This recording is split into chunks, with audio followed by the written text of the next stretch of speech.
damaged left shoulder. What happened to you? I fell off a truck in 1998, and as I fell off it, I grabbed it, and it pulled all the nerves off my spine, and I couldn't elevate my arm past there for 18 months, 2 years.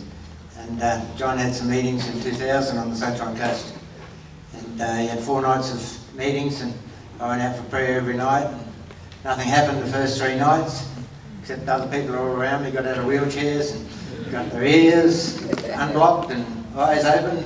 But on the 4th night, John... I kept telling you to come back, didn't I? Yeah, he just encouraged me every night and just said, just keep coming back, keep coming back.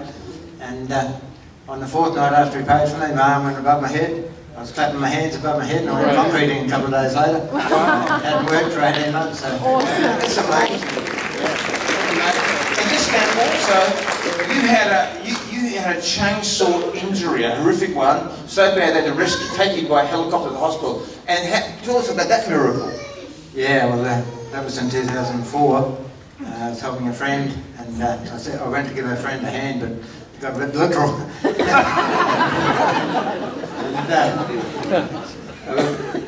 I was 7 metres up a tree, and I'd cut a branch off the tree, and it came down, hit the ladder, and took the ladder out from underneath me, and the chainsaw went through my left wrist and took the thumb off. They took me to Brisbane Hospital by helicopter, and they gave me numerous operations over 3 years. My fingers were atrophied. Well, those 2 fingers were like atrophied. How were your fingers before? They were just locked up. Show me how your hand was when I first met you. Like that. For years. Yeah, it had been like that a couple of years. And the doctors kept on saying they wanted to amputate these 2 fingers. But I said, well, I believe in healing, so if you take them, they can't be healed, so leave them there. And they thought I was crazy, but that's okay. And after the 3rd year of them, they said, well, this is the last time we're offering you that. We can't do any more if you won't have this operation. They wanted to freeze my hand like that and take those fingers off. And I went away from there saying, well, no, they're going to get healed. I saw you had a brace on. Yeah. And what happened after prayer to your hand? I told you to take the brace off, didn't I? Yeah, well, that was on the Thursday, and I was driving home from Brisbane, and I said, God, I'm hanging out for something better. They might be the best at their job, but you got something better than what they're saying.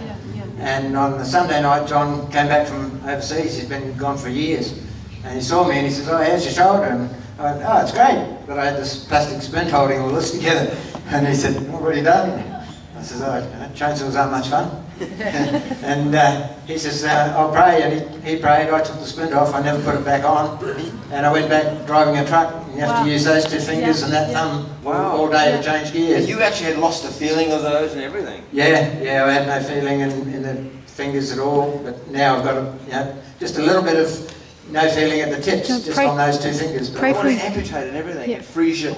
Yeah. The reason I'm getting able to share is just because you talk about someone who's been healed now for many years of 2 major injuries. It's not just like last week a pain went away. Major surgery, injury, amputations that God healed. And I just recognised Gary there before when I was talking, and I think it's worth to know 2 major miracles. And I want to tell you, if you're after a major miracle, he does major miracles, doesn't he? And touch him now, John. No, touch him. Heals the sick, and he heals the lame. Says you can do